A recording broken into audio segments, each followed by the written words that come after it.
relocating before too long, and therefore we are not going to be having a Tales of Tryon event in April, because we are going to be deciding where we're going to go. I'm hoping it's going to be right downtown, but we're right down there on Maple Street right now. But we hope to see you if you want to stop in the next couple of weeks before we actually move out of that area.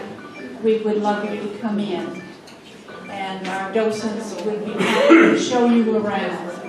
So who knows where we go? If somebody knows of a convenient spot where we could relocate to, since there's going to be a brewery down there, or on the corner, we would like to have you give me any information about that.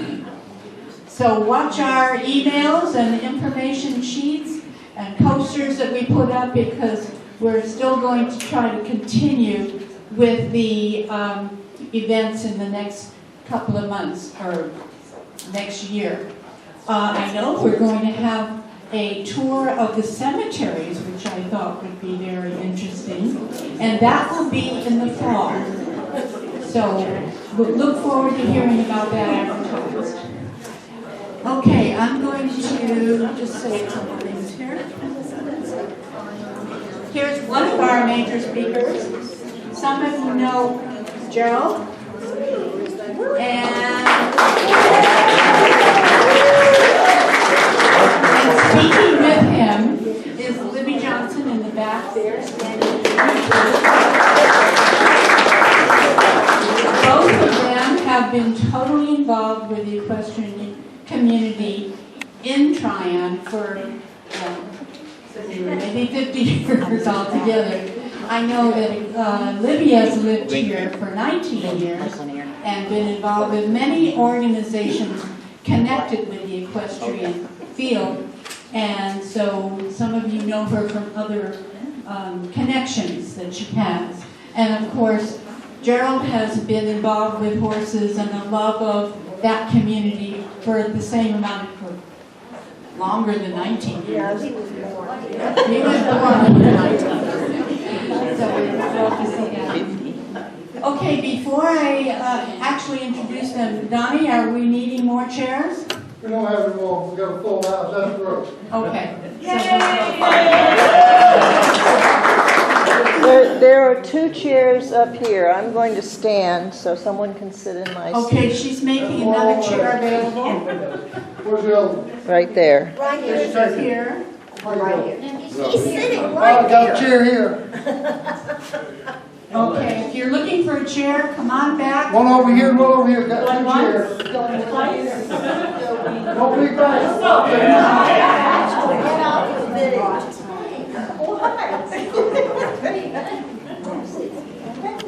And there's one over here. Okay, I think that Gerald is going to speak first. Gerald Pack from the area around here that we all know is very horsey, and he's going to tell you some of his personal background and interesting stories that have taken place.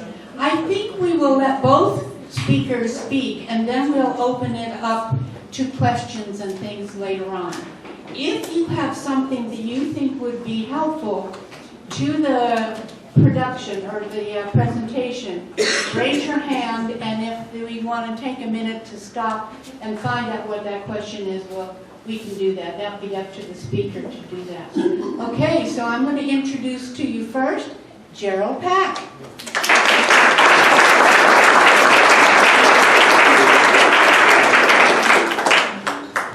Thank you very much, and thank you all for coming. It's a large audience, the biggest one we've ever had, I think. But I'm going to kind of take you on a little bit of a trip. We're going to go way back, we're going to stop in the middle, we're going to stay to the end if we can, because as of this spring, I will have shown ponies and horses in Harmon Field for 70 years. Wow. And I never missed a year. And it's also thanks to a lot of help from a lot of people that we had this Blue Ridge Hunter Jumper organization organized about, I think it's been about 37 plus years ago.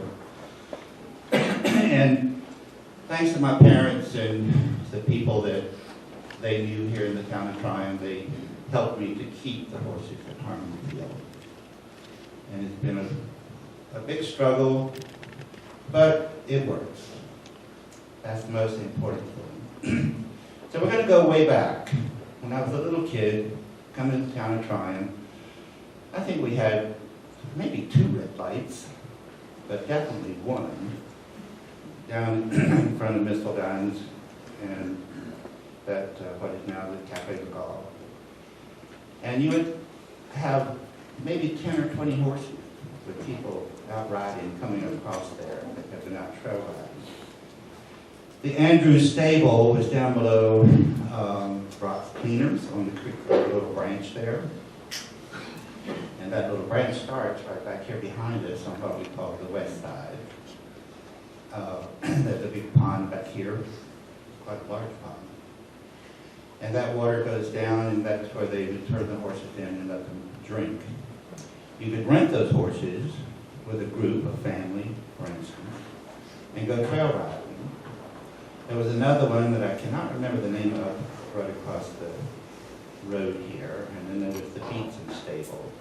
So there were 3 hack stables right here, and you could walk to them, right off the main street.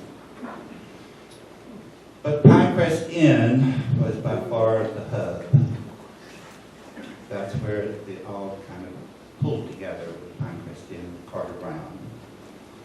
The other one, the old hotel was right here across the street. And my father's cousin ran that and owned it for many years, actually until they tore it down. And the railroad station, which was here, was where people like the Stradwicks, for instance, and we're going way back here. The Stradwicks had a stable. You would rent a carriage like you rent a taxi, and then they would taxi you with Oak Hall, or they would go over to Pinecrest Inn. They had 1,000 Pounds Inn, which was further back, but that was a little bit smaller, different situation.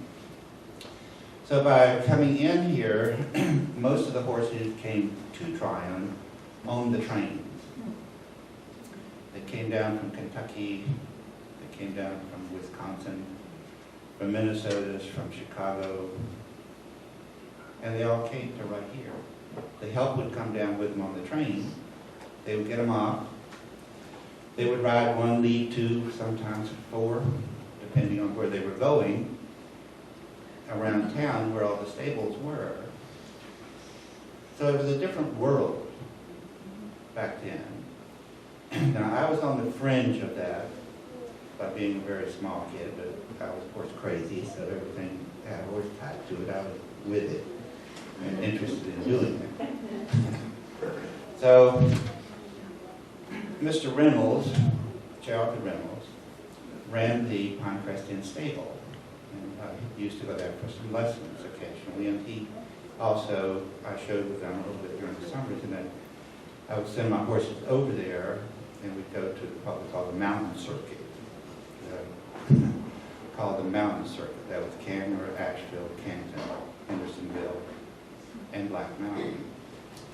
And a lot of people from the south, like from Savannah, Georgia, Florida, came to Tryon during that time, and then we would go horse showing during the summers up there. And in the meantime, we had only the Tryon hounds at that time. We had a lot of local packs here, foxhound packs. And some of my family were big into having their own pack hounds and all that.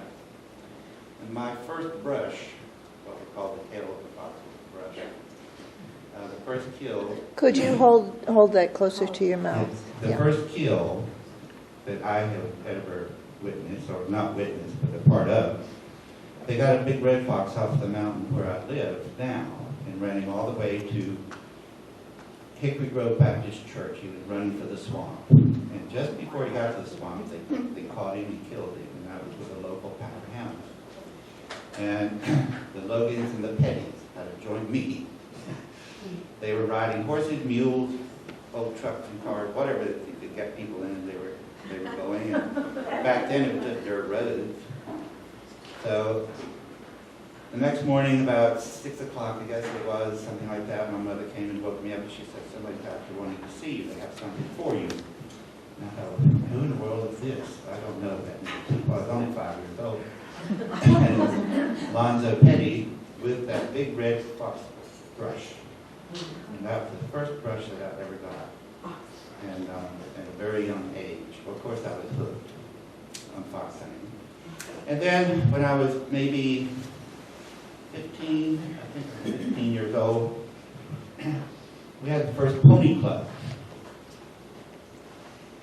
in western North Carolina, here in Tryon and in Belmont Forest. I mean, Bingham and Harry and Tippy Brown, who had just moved here, had 2 little bitty babies. I used to babysit them for a little gas money. But the thing about it is, we had a lot of people, a lot of kids that were in their teens at that particular time. We became very competitive, extremely competitive. But then with the fox hunting, we had probably one of the largest, best hunting countries in the world here at Tryon. Our largest landowner had 6,800 acres. And probably the smaller ones would have 100, 200, 300, 400. I mean, you could leave Pinecrest Inn and go hunting down to the back way to the cotton patch, and then they opened up in many different areas. The Kimberleys, they had about 1,500, 2,000 acres. And then you would go on down, and the next landowner would have 1,500 acres or 2,000 acres. Down to Mr. Stevenson, where when I was in high school, I used to gallop race horses down at the Stevens Bottoms. I still feel that pain in my back and my shoulders today with those things pulling on you. But we have what we call Durham Road. It was back over on behind what now is the Red Fox Country Club area. And we would trot them down to the end to Old 14, or whatever you call that road. But then we'd start walking and we'd put the racing locks on them to turn them around. And of course back then, the roads didn't have any rock on them, they just had sand. So it was like a galloping track. So we would start off at the trot and then put the lock on them, start your canter, and it was uphill for 3.5 miles. And you would be praying by the time you got to the 3.5 that those horses would know that they were going to stop, trot for a mile, and then walk back home. But back then you could do that. It was very easy to do that because we had the country of the world. It was all centered right here in the town of Tryon, right where we're sitting, right around here, right on Main Street in Pinecrest Inn. But then things began to change when I was finished high school and I was wrestling around with going to college, which was the most boring thing I think I ever did in my life, trying that. So I went to business school. And then I was contemplating on, should I be a professional, should I not be a professional? My parents were totally against me being a professional in any stretch of the imagination. But during this particular time, I was very lucky because we had some of the best teachers in the world here. Because during 54, 55, right in that era, they developed the first civilian equestrian team right here in town. Harmon Field is where the horses stayed. They worked but back then, we didn't have any real ball fields and all that kind of stuff there. So and then we had a galloping track where we used to gallop the race horses down there as well. And with that became the first equestrian civilian team in this country. Everything else all over the world was all army teams. The country supported them and owned them. But we were very fortunate that the Coons, the Cottonpatch, the Maulers, the Kimberleys, and that particular group in Carter Brown financed it and pulled it together. And out of that first year, when those horses flew out of the old Air Force Base over in Greenville, which is the only big airport where you could land, bigger aircraft, they somehow pulled some strings, got a plane, and they built a ramp off the ground going up to it. It was high enough where the horses couldn't see it over it, that they would walk up in and turn around, and they built stalls, basic stalls for them there inside the plane, in that aircraft, and flew them out of here to Helsinki, where we won everything. What year? The Americans were really hard to beat. What year? I think this is 55 or 6 right in there. I can't remember the date, but I'm not good on dates anyway. It was the Olympics, yeah. So this is the big thing. Who were the riders?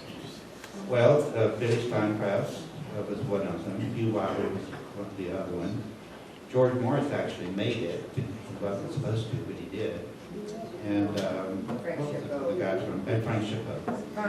Yeah. And Frank, it's funny how things go around, because my youngest son, he decided he wanted to do the business, so he wanted to go to Pennsylvania, and which he did. And we took some horses up there with him, and Frank Chapeau came over and said, "What's your name?" And he told him. He said, "Where are you from anyway?" He said, "Tryon, North Carolina." He said, "Oh yeah." He said, "I love Tryon, North Carolina." He said, "It turned my life around, and it turned the life of the world around." It was in Tryon. So we have such a history that is just incredible. And I have to watch myself, because I can talk about it all day and never get it done. But we used to be able to go over and see them train. And it's really not far with the way the trail system went from Harmon Field. You just go right across where the McFarland Funeral Home is now, down the little back road.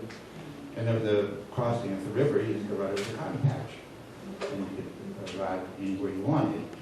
But anyway, when it came down to the nitty-gritty, we, as not myself at that particular time, but like Mrs. Baller, for instance, was a great person to give them horses and pay the ticket for wherever they went in the world.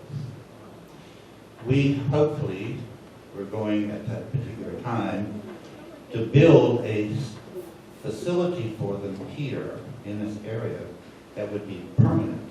And they were looking for land, and they had the people to back that with the money, but they couldn't find the land. And then the people said, "Well, we're going to take the place in New Jersey because all the money's in the Northeast. You don't have the money down here. They're not going to spend it, so we're going to move up there." So the team was actually here at the very tip end until about 61 or 2. Because I remember going over, I had a client that had a pretty nice horse at that time, and we were just showing him, and I hunted him a little bit. And so they were having the trials. So I decided, well, why not? I'll just win the trail slowly. And I did. And about 2/3 of the way through the dressage test, I thought, Jesus Christ, am I going the right way? I kind of forgot the ride. And of course, thank goodness I stayed on course with it. And with this particular horse, I won that international division, to my surprise. And of course, they wondered who that kid was. But we were able to do stuff like that back then. But we didn't just show our horses. We hunted them, we rode them across country, we jumped them, we did a little bit of everything with them. Where now it's much more specialized. But anyway, when I was 61 or 2, I think, it might have been 62, Mr. Reynolds asked me if I would come and work with him at the Blockhouse and ride for them over there.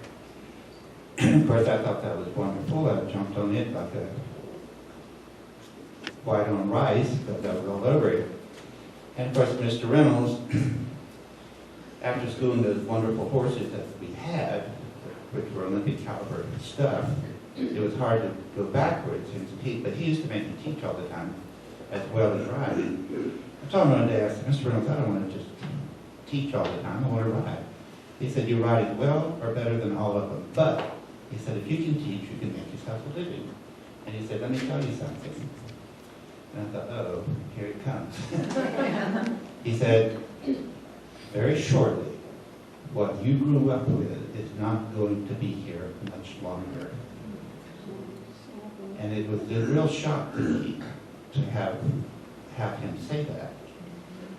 And I said, what do you mean? He said, well, all these people are getting old. They're not going to be around much longer. Children have no interest here whatsoever. And he said, things are going to change. And did they ever change? It was like, oh gosh, by the mid-60s, or the late 60s at least, it was almost dead here. There were only 2 stables, maybe 3 left, period, in the subject. So, during that time, I met my wife, and we got married, and so we decided to try to do something about it. So we started a teaching program, tried to get people going, and put what we call fair prices on it so that they could afford it to do it. And then we had to make some kind of choices because there were just nobody here. And we were going to a couple of little stable type horse shows, which were nothing at that particular time. So I told my wife one day, I said, look, the only way we're going to bring this back is we have to organize better. Because the hunting was going downhill, there was nobody left. The expressway came through, cut the hunting country right in half. So it was a split area. And so we organized what we call the Blue Ridge Hunter and Jumper Association, which I organized it, I named it, I got it going, I got Harmon Field for it to have a permanent place. I think we started off with maybe 3 professionals at most. But over a period of whatever, 35 to 38 years, we have built a business for over 250 professionals in the Tryon area. Now, that kind of brings it back a little bit because the hub was right here in Tryon. Then it disappeared. It went away. And it was just like Mr. Reynolds told me. It just happened like dominoes. So then, we organized this situation, got it going, but now we have to call it the Tryon area. It's no longer the town of Tryon, where the hub was. There are no horses here. They're all outside.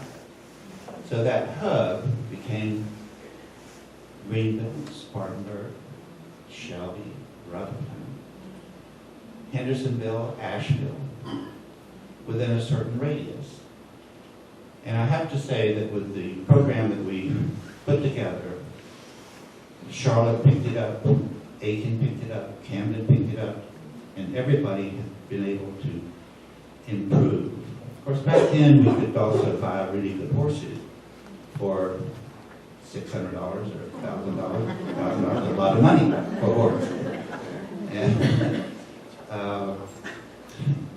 but now, you put some other zeros on those hundreds, and you might be able to compete, maybe. And sometimes it's more than 2. But now we're living in a different world, a totally different world. We have to, regardless of how we think about change, we must learn to change. We must learn to embrace it. We must learn to deal with it. We must learn to live with it. And of course, if we don't, who do we blame? The realtors.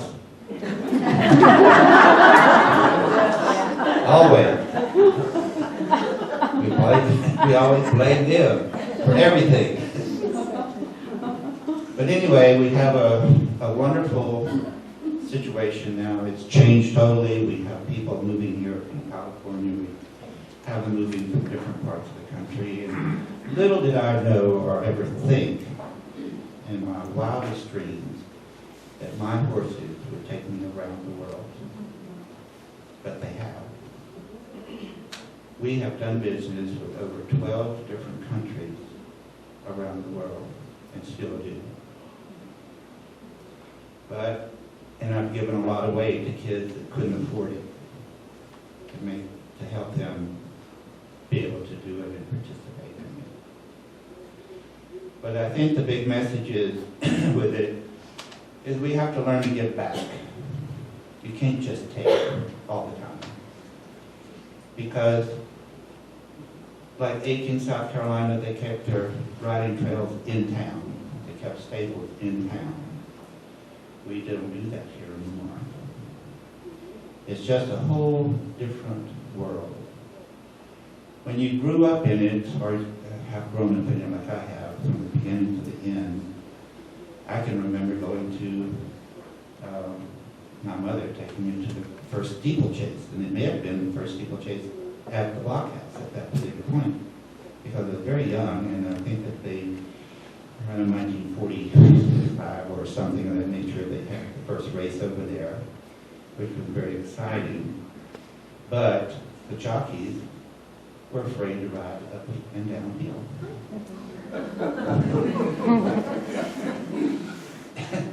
A different breed came along. And so we had to do something about it. So we tried to our best to get what we did at fence, and then we outgrew that. And now we have a bigger facility, which is really getting a worldwide reputation with the new track, because we're running them the European way. We're not running them the American way. We're running them the European way, which is a big difference in this country. But it's very interesting. There's so many different parts of it. We have some really good dressage people here now that before, not that we didn't have them when the team was here in the 50s. We had the dressage teams here. We had all the good horses here at that particular time, and they used to give demonstrations. But then the clock keeps turning, the wheel keeps moving with all of this stuff. And there's been so many different things. And during the time that, I think it's around 74, 75, somewhere in there, 75 I think, my wife and I took over the Greenville County Hounds, because with the expressway over here, we felt that any real hunting was going to be over on that side. And it was. We enjoyed it. We had a wonderful time. We had a lot of wonderful people that helped us and hunted with us all those years. And then we got discovered by some, I don't know whether it was articles that was done in the newspaper and people discovered us. But then here came suburbia. And then the growth from Greenville, Spartanburg area. And it just cut you right out. Because again, the investors came in, they blocked it all off. You couldn't get through it anymore. But I think that by looking back now, all of those things that we did, all of the horses that we've had, which we've had thousands, probably at this particular point, as well as students over a period of time, and we've had them from all over the world that come stay with us, learn the American system. But I was thinking primarily the other day that all of the good teachers that I have had and had access to in my lifetime, and they were the best. They were totally the best. I mean, money could not buy them. Money could not afford them. But many of them took me under their wing and went further than I ever thought I would ever be able to do. And thanks to them is what makes us today. But if, maybe I think I'm watching the clock back there, and it's about your turn. And Libbie has done a lot of documentations on a lot of this. And so she's going to be the one to take over now and do whatever she needs to do. I'm going to try to stay until about 5:30, and then I have to leave. But I would be more than willing to talk to anybody about the horse world here, where it's going, where it's come from. And I've even had some phone calls lately from different people wanting to do some editorials and things, which is good. Okay, well, thank you so much. I appreciate it.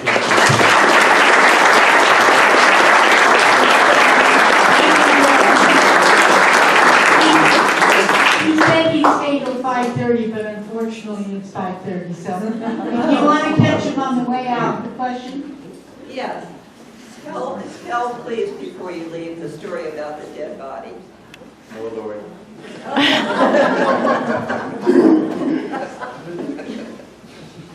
Well, I've even taken some to the grave. I was, at a particular period of time, around 63 or 4, George Webster came to me and asked me to go in business with him and try to build the horse world back the best we could. And we would take guests from Equestrian, and I would take them out riding. And they were very interesting people, extremely interesting people, and with many great conversations. And this particular fellow came down from New Hampshire, if I remember correctly. And we were out riding, and we had a wonderful ride. Came back, and I don't know what the name of that road is where Webster was at this point. It was just a connector right there. But we were riding along, we were having this conversation, and he said that he had been the man who discovered and built the first heart valve for bypasses. And we were riding along and having a conversation, and the last thing he said, well, we were really going to go to Paris, and if we were going, we would be getting off the boat right now. And with that, I noticed the horse started jerking his head, and I looked over, and I said to him, can you push your hands forward a little bit? And quickly I noticed that we were in trouble. Luckily, I was, at that particular time, I was in the National Guard, and I've had CPR training. So I jumped off my horse, grabbed his horse, and pulled him a little bit forward to get his hands loose because the horse was backing up, and I was afraid he was going to roll back down into the hill. So I thought quickly, my brain was running like a train, and I thought, first thing I've got to do is unbuckle those reins and pull him through his hands, which I did. And so then I had control of the horse, at least enough to where I could get him off. So I took his feet out of the stirrups and slid him off on the side. And I noticed right away that he was in a severe situation that we were in. And I got him off, got him down. I did give him CPR, and I did get him breathing back again one time. And then that was it. He died right there on the side of the road with me. And I thought to myself, God, what am I going to do now? Because there was nobody, well, there was one groom at the stable. So I tied the reins back behind the horse's stirrups and chased them back towards the barn, and then we galloped him back. And of course, he had no clue what he came from. So I thought, well, wait a minute. I cannot leave this body lying in the middle of the road. Somebody might come along and run over. And it was too far for me to just run up and call to somebody, because back then we didn't have cell phones. I mean, that would have been 50 years later. But I thought, okay, fine. So then I sat down on the road beside him and stayed with him. And then it was probably I don't know, 45 minutes. It seemed like forever that I was sitting there. And then I saw a lady by the name of Bobby Barber coming. She would bring her dog out to ride. But she was coming the other way. So I jumped up and I was trying to flag her down, and she stopped and was looking at me. It seemed like for an hour, but it was probably about a minute or two. So she came down and she rolled the window down and said, well, what's wrong with him? I said, well, I think he's dead.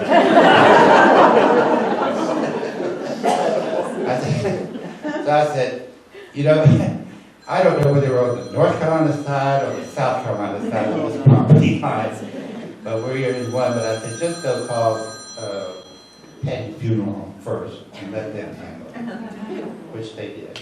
But we had to call both the Polk County Police and the Landry Police. We had to have them both because we were on half and half. Of course, that's not the only one. That's the only one I'm going to tell you about. Okay, and let's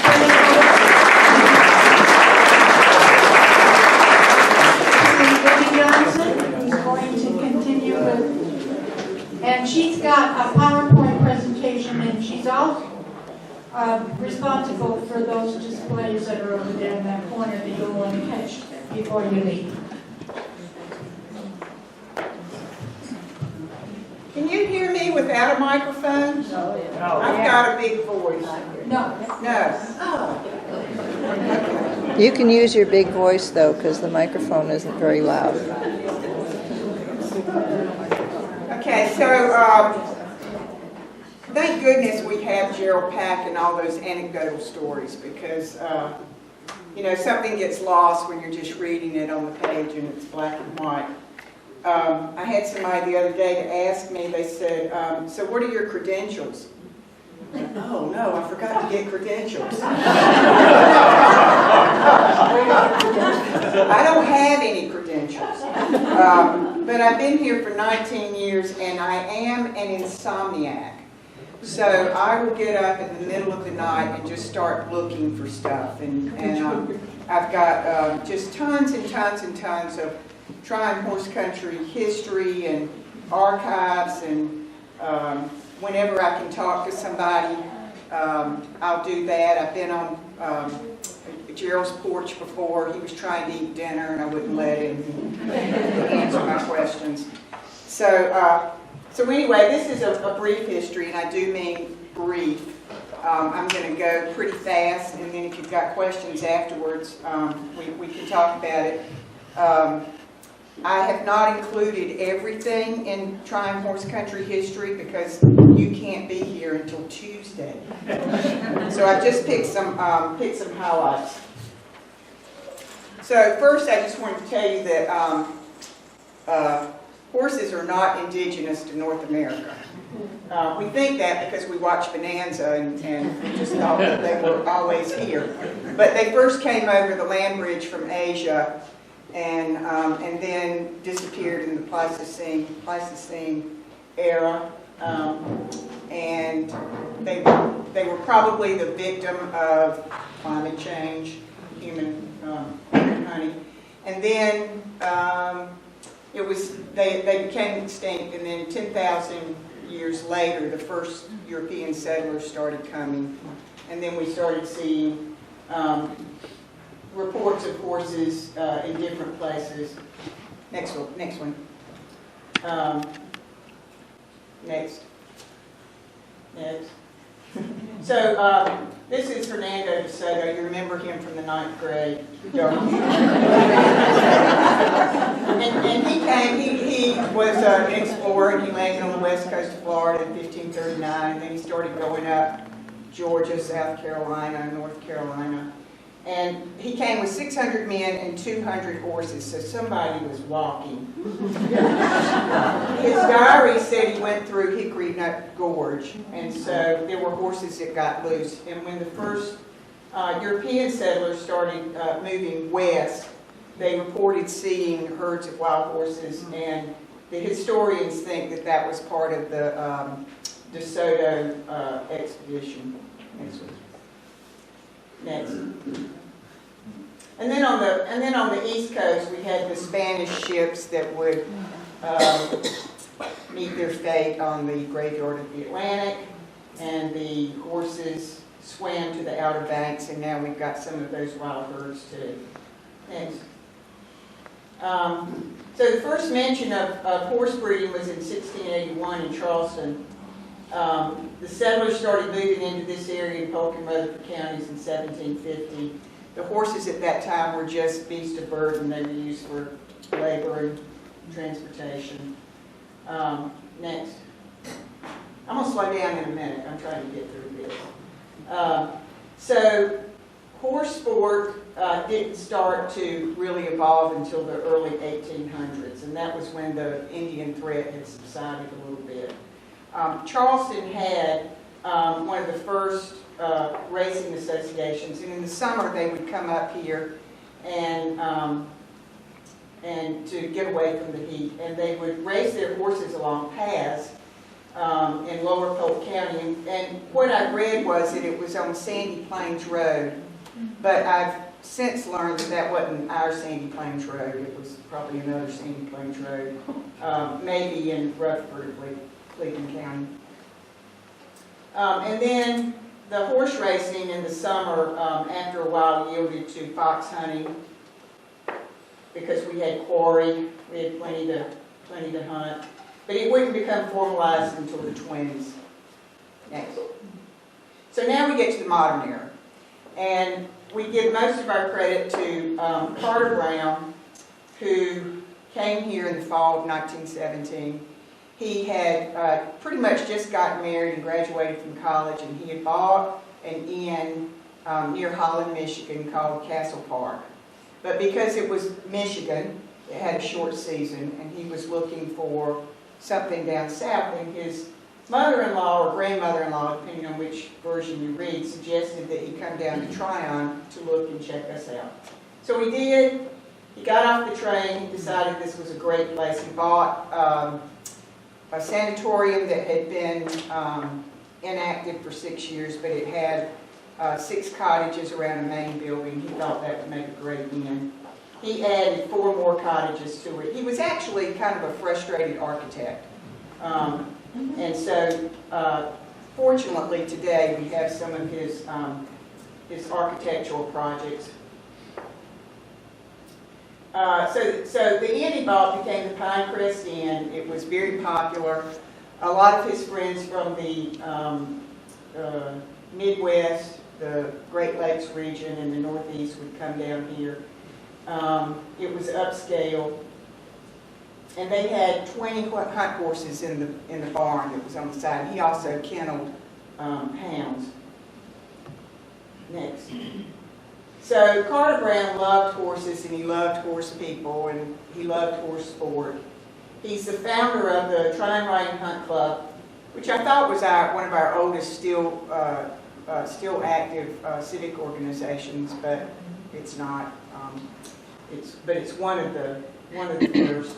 Tryon Hounds was formed in 1926, the Tryon Horse Show 1929, Any on All Dog Show 1933, the Blockhouse Steeplechase 1946. So Carter Brown was an idea guy. But I talked to his son one time, Austin Brown, and we were talking about his dad being an idea guy and having all these plans and things that he thought could happen. And he did tell me, he said, you know, not all of his ideas were great. Yoko said the same thing about John.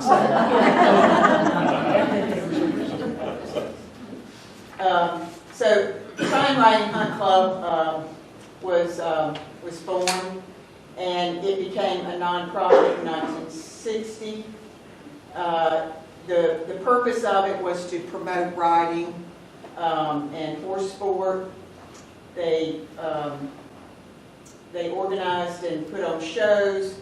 And another important part that was part of what Tryon Riding Hunt Club did, and this was one of Carter Brown's things that he really wanted to happen, was that horse sport could produce philanthropy. So we have a lot of charity horse shows. In fact, a couple of years ago, I made a list of all the horse shows that gave money to different nonprofits. And if we didn't have that equestrian support, we would kind of be in bad shape because they give a lot of money.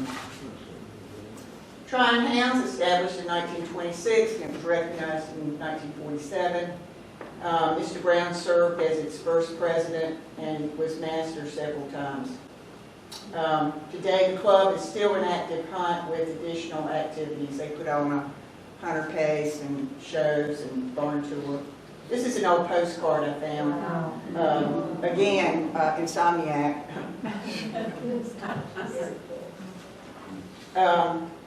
So the Tryon Horse Show became an institution. Competitors came from all over. The first sponsor of it, first two sponsors were the Chamber of Commerce and Tryon Country Club.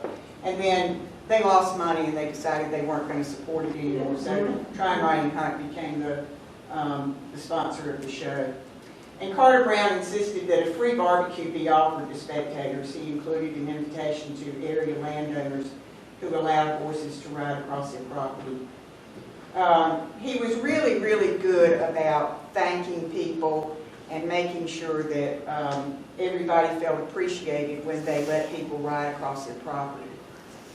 Blockhouse Steeplechase, which is coming up pretty soon, was first run at Harmon Field, and Carter's son, Austin, won that on a horse named Bluish.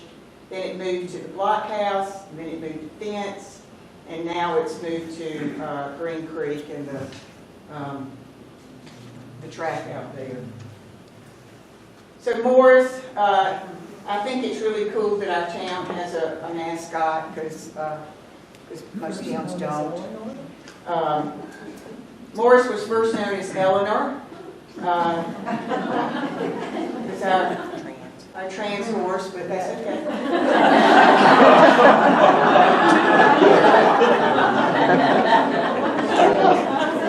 We were way ahead of our time. The original Morris legs were made of tree trunks, and he was mounted on wheels and pulled all around and used by Tryon Riding Hunt to advertise the horse shows and stuff. He was just recently, in the past couple of years, turned over to the town of Tryon. And the first, so I've read that the horse we have now is either the fourth or the fifth Morris. I don't know which one. The first Morris burned in 1939. The second Morris was built by Mr. Cantrell. So in 1946, Morris was kidnapped, which I think is great. Alcohol was involved. I mean, I just wanted to be around for that conversation. You've had 6 beers, you're sitting around looking at each other, and somebody says, I got an idea.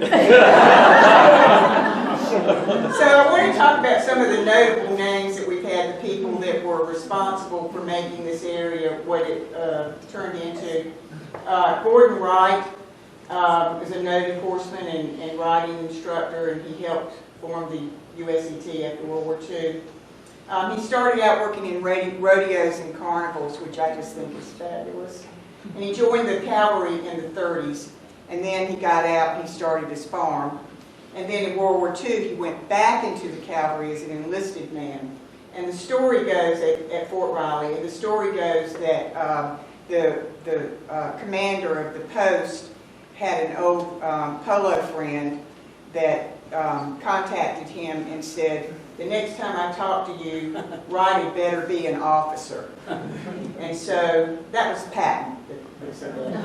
And you know, when Patton tells you to do something, you do it. So he quickly became a second lieutenant and represented the U.S. in riding competitions because we got our competitors at that level from the Army at that time. He was also responsible for training some of the most outstanding riders that we've had in modern history. I love this picture. You know, it's a car. Let's jump it.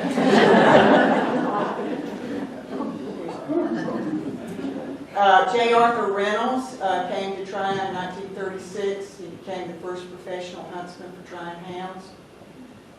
He trained many successful riders, but probably his biggest claim to fame was training his own children, Bucky Reynolds and Betty Orr, who became international riders. Well, Bucky Reynolds told me that when his mother was expecting him, that Lefty Flynn, who lived at Little Orchard, was over at the house one day, and she was, a week away from giving birth, and he said, well, what are you going to name this child? And she said, well, I thought we'd name him Arthur.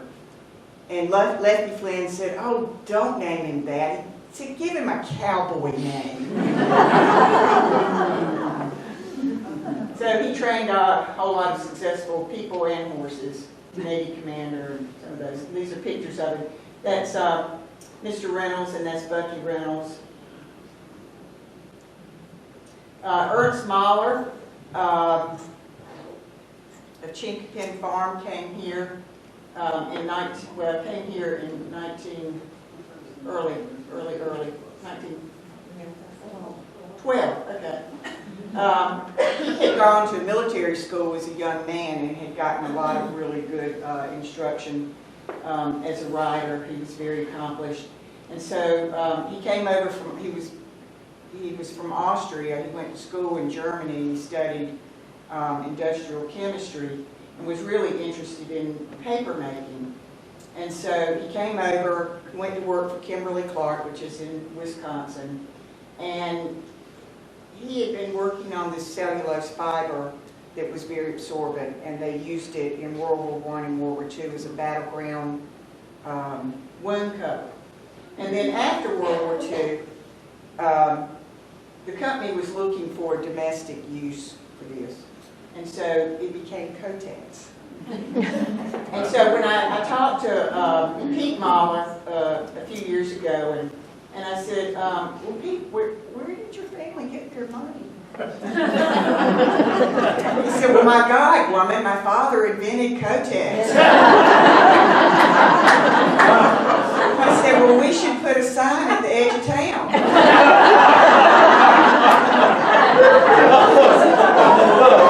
Anyway, so he was also vice president of the American Horse Show Association and was on the Olympic team advisor.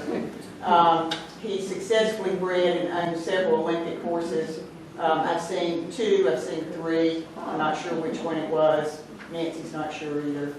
But the Mahlers gave a whole lot of their money and their time and to the area. And he and Carter Brown were really good friends. And one of the things that I've heard was that Carter Brown was an idea guy. And he would have all these ideas and schemes and things they could do. And Mr. Mahler was the one that had the money. So he was able to put a lot of Carter's ideas into motion. I love this picture. Do you want to be on either one of these horses? Okay. So George Webster came to Tryon in 1936. He came with Jack Kimberly. Leased a farm, worked with the Mahlers, and was a trainer of Silver Miner in the 50s, which was a huge horse. That's George Webster and his wife Dottie, who just died a couple of years ago. Jared Schmidt came from New York. She got to Saxon Woods Farm on Blockhouse Road, and she moved to Tryon in 1956 and started Saxon Woods Farm here next to the Blockhouse. She owned and bred steeplechasers and show horses, including Nautomia, and I'm surprised that George didn't talk about, Gerald didn't talk about Nautomia because that's one of his favorites. And that horse won show and was a blue Reynolds winner 222 times. Where are we going to put all these ribbons? He was also the joint master of Greenville County Hounds. She was Greenville County Hounds. And the chairman of the Blockhouse Steeplechase for 12 years. So there's pictures of her. Chinkapin Farm, established in 1935. That was the Mahlers. The house was built from 17 antique lots on a 700-acre farm. Over here, I've got a milk bottle over there from Chimney Farm. They had their own dairy, they had their own meat processing. It was pretty much a self-sufficient farm. And you can get this on eBay now for $40. I know. So they hosted elite gifts to their farm, including Bill Steinkraus and George Morris and Fred Astaire, David Nevins, and Burl Ives. So again, I was looking at the Chinkapin guest log one day, and they had Burl Ives in there, signed his name in. And so when I went over there to take it back, I said, Pete, I said, this says Burl Ives in your log, your guest log. I said, is that the Burl Ives? And he said, how many goddamn Burl Ives do you know?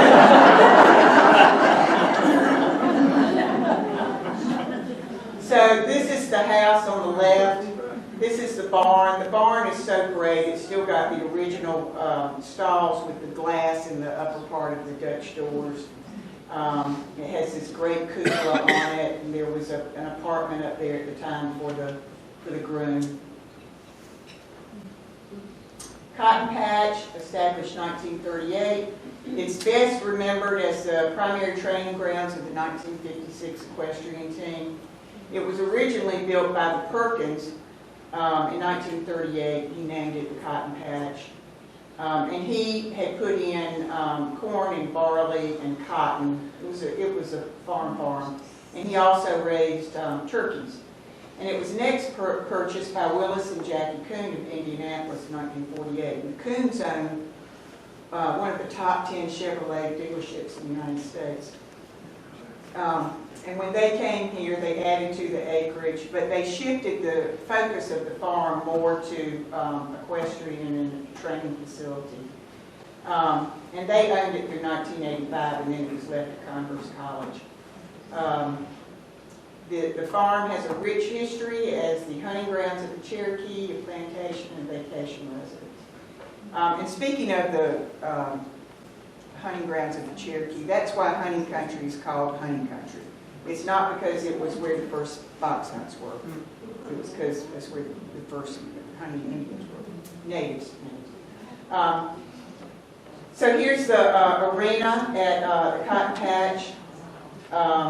They put that in for the Olympic team. The Olympic team came here in January 1956, and they trained through March, and then at the end of March they had the trials.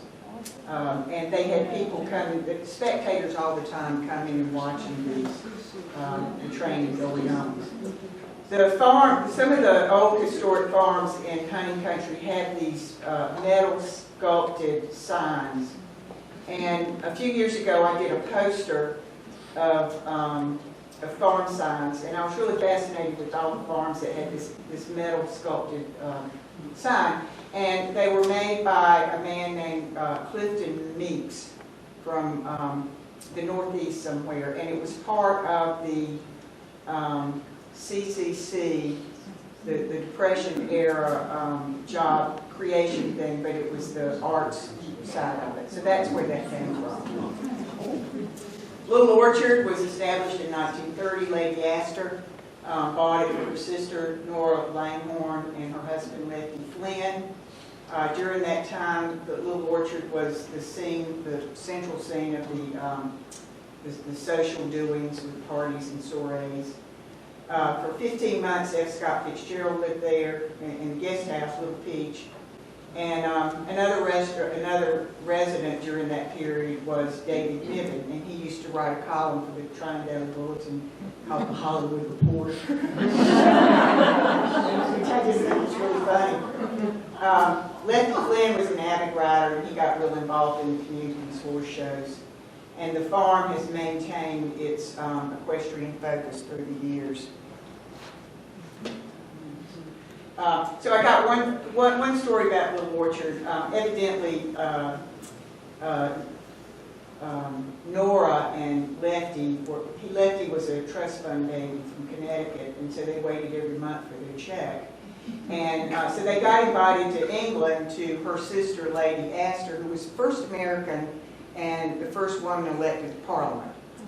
And she was very much an advocate for workers and children and that kind of thing. And she and Churchill went at it all the time.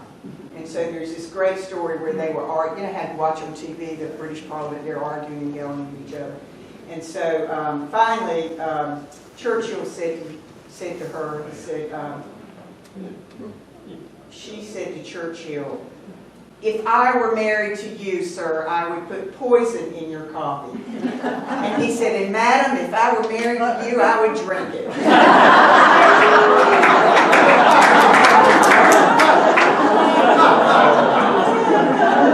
So another one of our historic horse farms is Burnt Chimney, established in 1939. It was built for the Abernathy's by Carter Brown. It was built from 6 mountain log cabins that he found up in Tennessee. Would take them apart and number them. And he also noted on the logs whether they were facing north or south, because he wanted to do that when he came back and put them back together. It's 22 acres. Has one of the best views ever. It was bought by Frank and Ann Loving in '94, and they retired their Jonathan Shepherd trained steeplechasers, Banguster and Double Bill, to the farm. So this is Burnt Chimney, there's the house, and there's the Burnt Chimney. And supposedly the ivy on the Burnt Chimney came from Sir Walter Raleigh. That's what I heard. And I'm sticking with it. The Blockhouse, established in 1756. It was a trading station on that north-south trading road. It was built about 1956. It was a dog trot cabin, which means they're built in two parts, and then there's a space in the middle of the dog trot. It was moved 300 yards in 1942 over to North Carolina, and it was remodeled by Carter Brown for Dr. Carmichael, who was the Commerce College president in 1956. It was the site of the early Blockhouse steeplechases, and then the Coons, who owned Cotton Patch, purchased the property in 1970 from Congress so that they could maintain the steeplechase. The Blockhouse stables still has the original 16 stalls. And there's the barn right there, which I love. And there's the... What road is that? Yeah, Blockhouse. So, Tooten Hill, another one of our historic farms down in Honey Country, was built for Doris Blackwood of Chicago. And it was also in a dog trot model, which the living room, bedroom, and bath are in one building, and then the kitchen and the dining room are in another building. And for a long time, they moved it now, but they had a gypsy cart in the dining room. So, I mean, a real gypsy cart, huge, this big. The farm has a guest house and a barn apartment. Mrs. Blackwood left Tooten Hill to her niece Doris Hines, who lived there for a long time, and now her daughter is there. And there's the barn, and there's the house. So one story about Doris Blackwood. Time to stop? Well, Okay. Doris Blackwood was supposedly, I have no idea whether this is true or not, but it's a good story. She would bring her horses down from Chicago, and when she was coming into Tryon, she would, the horses were on a train, and she liked to get on the horse, and when they opened the train thing, she liked to jump off. Yeah, they called her Crazy George Blackwood. The hayloft, established 1947, was built for Bill and Whitney Huebner, Carter Brown. They were friends of his. And Mrs. Huebner had met somebody in Kentucky that said that he was going to franchise his chicken restaurant and asked her if she wanted to buy stock in it, and she did. And so when it took off, she made some money from the Kentucky Fried Chicken stock, and that's what she bought that farm with. And she wanted it built so that she could throw hay down from the second floor down to the horses, and that's why it's called the hay barn. Mr. Huebner hired Bill Russell, who was the father of Dick and Terry Russell, to help him start Waterloo Hounds. I thought that was kind of interesting. Here's a picture of it. So, 54, the Junior Equitation Association was started. This was a year before the Pony Club came to the United States from Britain, and it was headquartered at the Cotton Patch. Mrs. Coon put that all in place. In 1955, there was a 100-mile trail ride in Tryon for long-distance riders, and I think it was held through 1960. And then in 56, the first civilian Olympic trials were held here. Next. Go back one. No, back one. Yes. So, 56, Jack McKnight, the racehorse trainer at Harmon Field, he died. He had several really great racehorses. 86, Spence was founded. 93, Vega. Green Creek Hounds, 88. The TIAC, 2004, and the World Equestrian Games in 2018. So we've come a long way. We have multiple clubs here. We had 3 fox hunts, most recently Goodwin Hounds. We have hunter jumpers, gymkhana, dressage, trail riding, hunter paces, carriage driving, eventing, endurance, whatever you want, we've got, except for polo and racing. One more. I think that's it. Okay.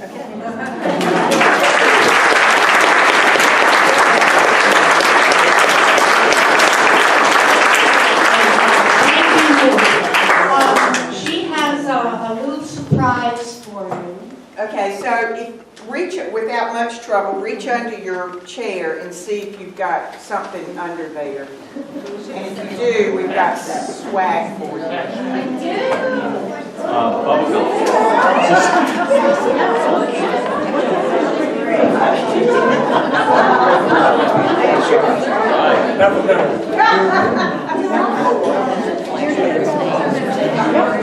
There'll be a little surprise there for you, and there's one, here's another, here's one.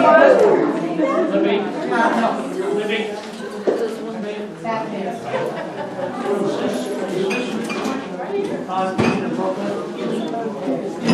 Is this whole story in the booklet? I can give you a copy of it. I've also got, Fitz is just reprinted Tryon style, which Norm Powers and I edited, and it's a fundraiser for Trot. I don't make any money off of this, but it does go to a good cause if you want to support it. We are going to purchase that at the museum, and so that'll be there for you to look at when you come over about the equestrian history. Did anybody have any just last minute questions? No, I had a question. I was with some folks over at Fence the other day, and we were hiking, and they asked me what the actual facility had originally been, and I couldn't tell them. It was the Kimberly's house. It was the house. Yeah. Okay. I just. The one wing of it, which is now apartments, was the stables, and Okay. the hay was upstairs, Oh. and then the other part of the L was their house. Okay. Any more last minute questions?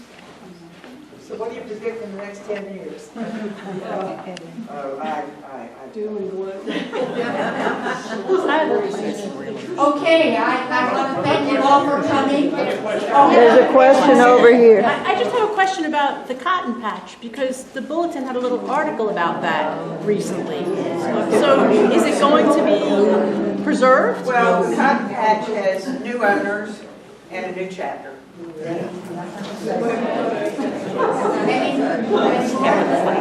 Thank you very much